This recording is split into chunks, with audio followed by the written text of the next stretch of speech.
Good morning, Service Alliance community. How is everybody doing out there on this Hump Day Wednesday? Glad to see everybody starting to pop in. Hope you're having a great week. Go ahead and chime in, say hi. I just wanted to let you know I am here alone. I am missing TK. He couldn't be here. He screwed his back up, so everybody be praying for him. He could use it. He's not feeling very well. But obviously, I'm here. And today we're going to be talking about a little bit of artificial intelligence because I was like, yeah, I want to talk about some marketing, and all that stuff. But then I'm like, nah, let's talk about something that's a little more cutting edge today. So let me open us in prayer like we always do. If you're new with us, we always open in prayer. So, dear Heavenly Father, I want to thank you for this day. Thank you for another day that we get to get up and we get to get going and we get to service people. I pray for all these servicers out there that you keep them safe, keep them in your hands, Lord, throughout the day. Remind them that you are with them. Remind them that you're behind them, and remind them that they're nothing without you. None of us are anything without you, Lord. It's in Jesus' name I pray. Amen. Okay, that was an awkward prayer. Sometimes I uh, don't hate it, but don't like praying when I don't really think about what I'm going to say. Um, but aren't we all like that sometimes? Good morning, Adam. How are you today? Got some of our regulars popping in. We got Joe. Morning.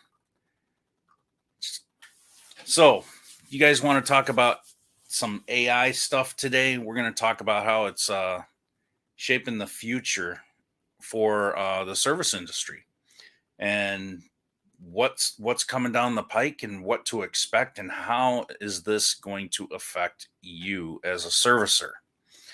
And I started thinking about this. I'm like, what are the major factors that AI is going to play in the world in general?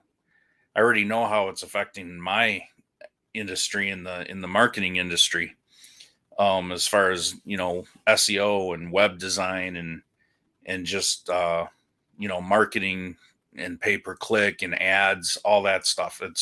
It's very apparent how it's affecting my industry. However, the service industry, you guys got a lot of things coming down the pike that once the technology is it's becoming more available now, but once this technology starts to become more of the norm, I guess I could say, you're going to start seeing a lot of the software products that you're using, such as your management softwares, things like that. You're going to start seeing some triage software start popping up. Um, it's obviously going to take time, and it's going to take some money and development to get there. But I could see in the next 5 years, you're going to start seeing a lot of different AI tools popping up for the service industry. And I mean, it's already there. Let's talk about how these AI tools actually are going to help you now. Um it's I think they're great for social media right now.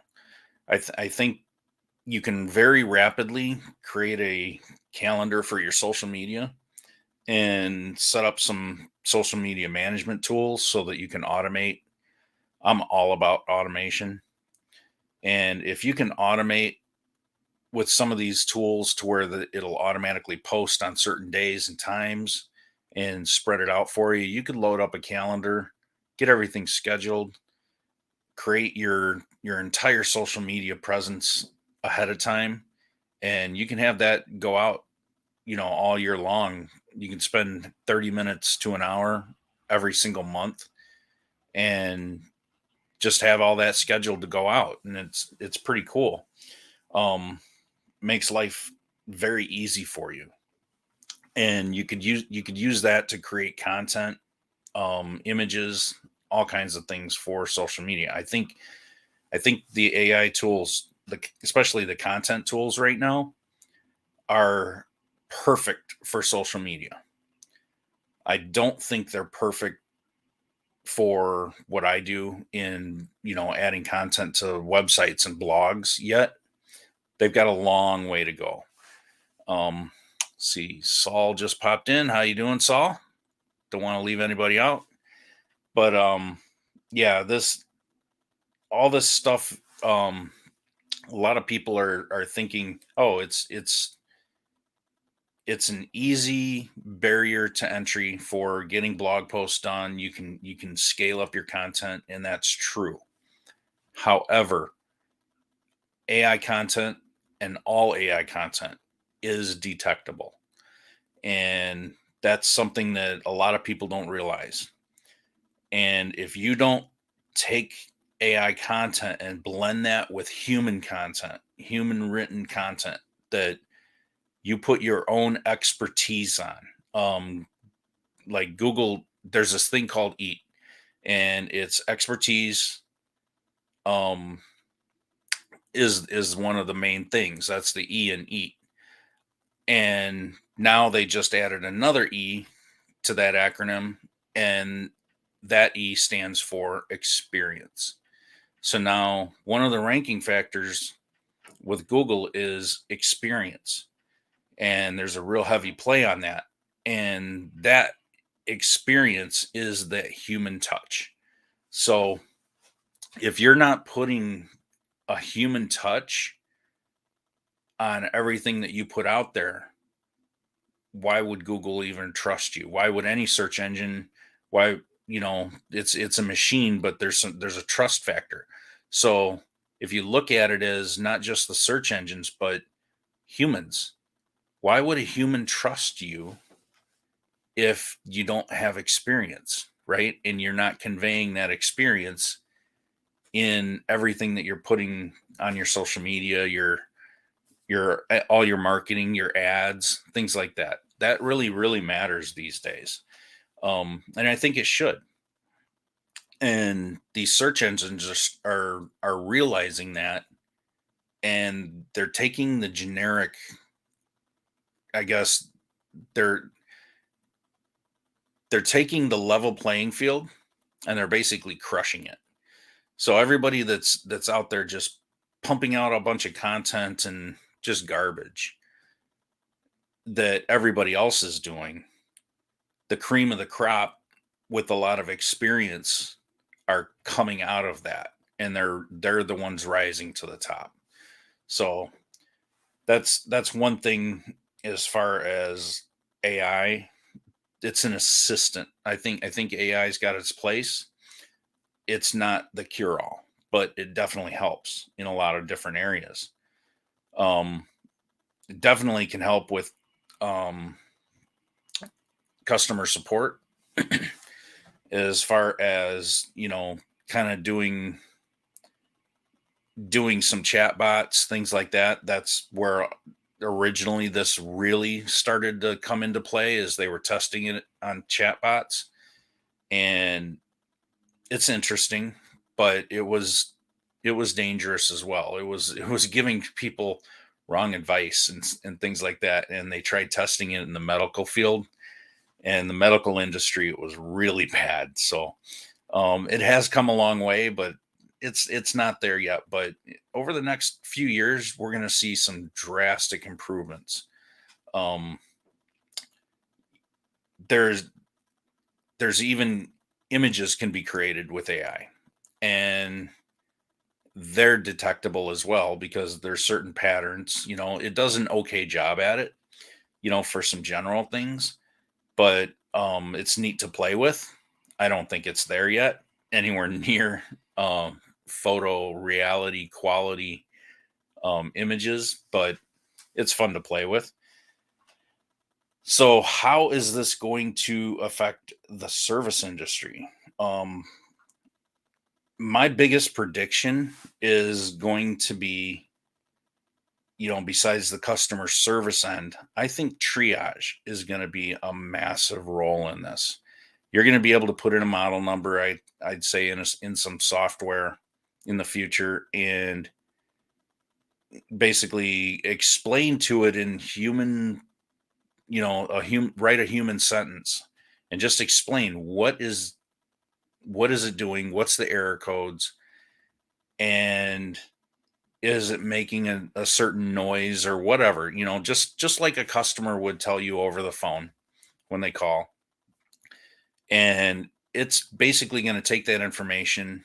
Obviously, it's all about the information, garbage in, garbage out, right? So if you're feeding the actual question and the prompt, as you call it, and you're giving that prompt in a certain way, and you're basically explaining it in a certain way, I have a good feeling that you may start seeing the service industry have that triage where you explain this to the software, and that AI is going to kick out a lot of information that could be based off of tech sheets, service manuals, things like that. If the AI is trained on those documents and all that information and the parts, it can spit out and say, yes, there's a 95% chance that it needs, X, Y, or Z parts, and that you need to do X, Y, and Z, or A, B, and C for that service call. And having a software available like that in the home service industry is going to be pretty critical. I would say that it's going to speed things up. Now, on the flip side, that could also be made public into a public software that's available to the homeowner, and the homeowner can basically triage um, their own services. And so, how is that going to affect the home service industry if something like that were to happen? There's always going to be a need for people like you in the home service industry to actually do the work. Not every Very, very few homeowners, and if you look at the percentage of all homeowners, very few are actually going to want to actually do that work. Um, it could be a good research tool. I could see a tool like this being a paid tool, and most homeowners aren't really going to want to pay to do that unless they are doing it themselves. So you'll always have the DIYers that want to do that, but I don't really see that being a big problem for the service industry because they're not your target customer anyway. So I wouldn't worry about that too much. Um, what are your thoughts out there on all this stuff? Let's see some comments. Have you guys even thought about this? Have you played with any of these AI tools? Um, I'd love to hear what your experience and what your thoughts are with these. Um, let's see. Paul just popped in. Let's see what he said. You will lose some customers to AI, but that's only people that are already handy. Exactly. That's exactly what I'm saying. I'm always surprised by the techs from the other industries like HVAC that have us at their place. Yeah, I mean that's a really good point, Paul. You, there's no way that it's going to be a fix for everything. Um, there's still going to be some common sense human aspect in it. I mean, in the 50s, everyone talked about us being replaced by machines back then. And yes, the robots were gonna replace all the human workers. And yes, they did replace a lot of human workers in the factories, right? But look at it now. there's more humans in the world than there were back then, and there's more jobs than there were back then. So they still needed a human to take care of those machines. They still needed a human to program those machines, writing the software, writing all the computer code and everything that goes with it, and the engineers to make those machines, the designers. It they have their place for efficiency, and I think AI has its place to improve efficiency in our world. I don't think it's going to ever replace us. Everyone's saying, "Oh, it's going to replace writers. It's going to replace, graphic designers. It's going to replace all these people, customer support technicians." You'll always have a place for those because no one can ever replace a human. Um, Technology could never, ever, ever 100% replace a human. And I think that's the beautiful part. It can assist humans. All AI is basically just an assistant. Okay, it could help improve our lives and make things easier for us, but it will never replace it. Let's see, Paul chimed in again. This past year, I don't think has gotten enough mainstream coverage on how much new AI has come out in the past year. It's incredible. I have horrible writing and grammar skills. Yes, I've been using a tool called Grammarly, and it's awesome and amazing for doing um, some your basic spell checks and all that stuff are there, but it's made me a better writer, for simple things like emails and things like that, and just the way it suggests that you reword things to make it more concise and clear. So again, that in that case, it's a writing assistant. I love it. I pay for a ton of these tools, and there's new things cropping up all the time. And just a couple of days ago, I got my invite for beta testing Google Bard. So everyone knows about Chat GTP. I've been using that since the very inception of OpenAI. As soon as OpenAI launched and became known in the public stream, and they had GPT version 1, I tested it. So I've been testing this stuff for a couple years as far as their software and their AI, and it was horrible. I mean, it was so freaking bad when I first started using it, and it's come a long, long way, in the past 4 versions that they've created. So I think version 4 is pretty good. Um, it's not perfect. It's only trained up to, I think, 2021 is the latest year that the data was trained on. So I mean, none of these are trained on real current data. So it's not like a search engine that indexes something that was posted yesterday, and then the AI is going to know about it. I think now that Chat GPT has been integrated into Microsoft Bing search engine, I think that's going to help um, OpenAI to train based on those search engine results. So I think they're gonna have a lot of information and data that's going to be more current that it can be trained on, but it's going to take a little while. That's a massive amount of data, and I don't use Bing at all in my normal daily life, but I've tested it, and it's really cool the way they've integrated it. I've been using another one called Jurassic 2, which is a similar AI to OpenAI, and I really like it. I like the way it rewords things a lot better than Chat GPT or OpenAI's GTP, the basic GTP layers, and um, now that I've got access to Google Bard, it's going to be really interesting because I'm going to play all three of these against each other. I'm going to do a write up. I'll do a blog post on my experience with all three of these. Google Bard seems okay. I think it's got a long way to go. However, Google's got way more money than OpenAI does, and Microsoft that's investing in them, and both of those have way more money than the guys that are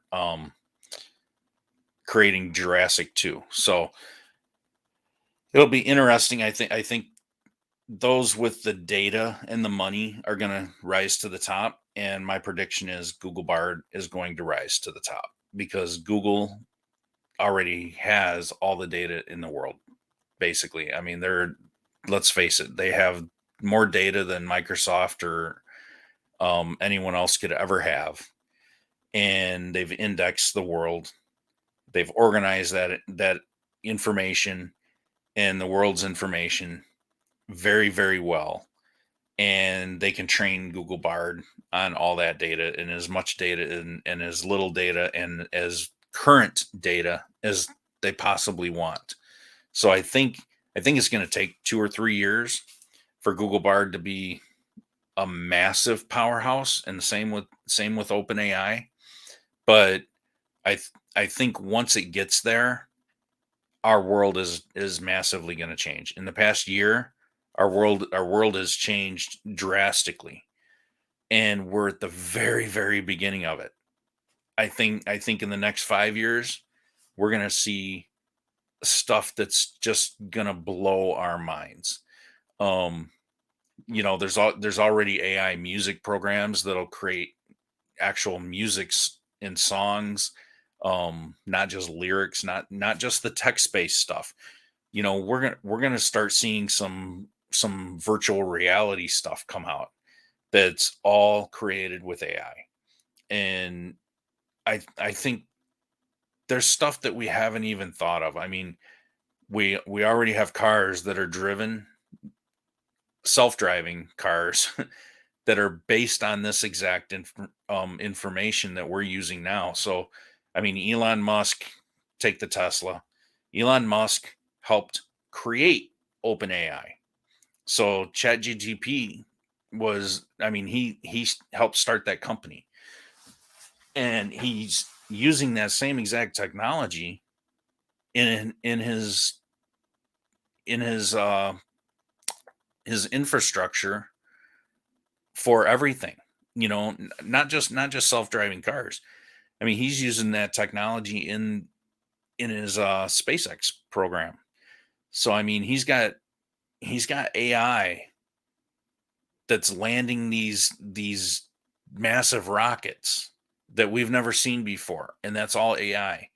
Um, it's definitely taking things to a new level that we've never seen before. And I think in the service industry, you're going to start seeing some things go ahead and take off in a different direction that we've never even imagined. Um, what are your thoughts out there on all of this? Let's see, Paul chimed in. Did you get the beta but put on the wait list? Yeah, I was on the wait list for quite a while. I was on the wait list for the beta for Google Bards, but yeah, if you got accepted into Bard but you're waiting for your turn, you're just gonna have to wait. But it's not really any different than Chat GTP or GPT. I wouldn't expect anything like new and cutting edge that you're not used to already. It's basically the same, but minor, very minor differences. Um, the biggest thing is prompt engineering between the two models, between the two systems. I'm sure the prompt engineering is going to be a little different. So I'm going to take a lot of different engineered prompts that were engineered specifically for OpenAI, and then I'm going to put that and test them over into Google Bard and Jurassic 2 and see what they spit out. So I'll end up doing a write up whenever I get a chance. This is going to be a little side project for me. Um, yeah, Google will be able to have AI that tells us about ourselves and family and tell us more about our online footprint than we know ourselves. Absolutely. Um, yeah, we'll definitely get this blog post out. Some it's going to take some time. Whenever you're doing testing stuff on this technical stuff, you gotta make sure the tests are good and solid and not biased. That's the biggest thing is when I test stuff. When I do SEO testing, I got to make sure it's not biased. I got to make sure that that it can be, um, I guess recreated by someone else and retested in the same manner and duplicated.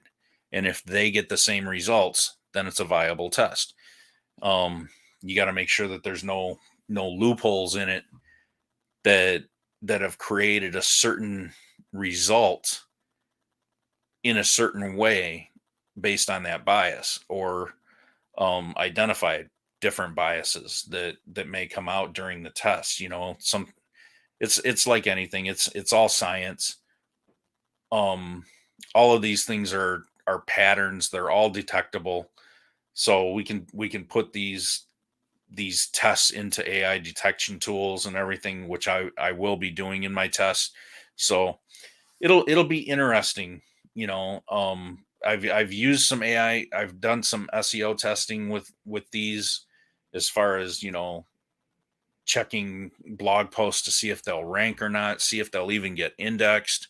And I've had a lot of mixed results. But I have found, as far as Google is concerned, the expertise, once you start adding expertise and, the eat factors in with it and add that human touch, it it makes a massive difference with Google.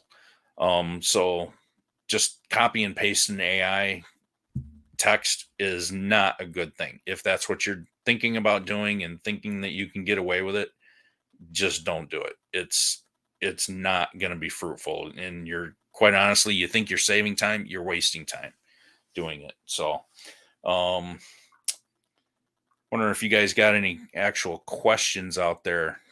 I'm sure some of you are driving.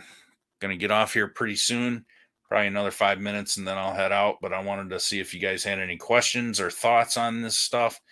um let's see, I had some notes here I'm going through just to make sure I covered everything.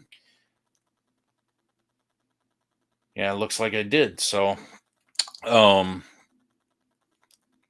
it's kind of a topic that's irregular for the service industry, but I think that it applies for what's to come.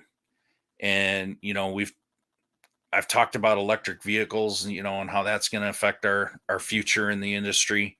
I think this is another thing that's going to affect our future, um, in the service industry. And if we don't start talking about this stuff now, then we're going to get blindsided. We got to prepare, right? And you got to start thinking, how can I adapt my business to all these changes that are being thrust upon us? And if you're not thinking about that in your business, you're probably going to be left behind and eventually go out of business. So I don't want to see that to happen to anyone. So I like bringing stuff like this up that people probably aren't thinking about normally. But um, if you guys have any topics, or things that you've noticed, reach out to us. We'll talk about them. We love talking about this new stuff. We love talking about, the future. Even if there's, just some, you know, if you're wondering if something's going to change in the future, let's talk about it. Let's do some research. I'll do some research all day long. Well, maybe not all day long. I do have a job to do, but yeah, we'll do some research on it, and we'll we'll definitely see what we can come up with and help you out. So I want to thank you guys for jumping in, and want to wish you guys a great day. Make sure you check us out at the servicealliancegroup.com, where we've got a lot of resources for your service industry businesses. And we will see you tomorrow. Have a good day.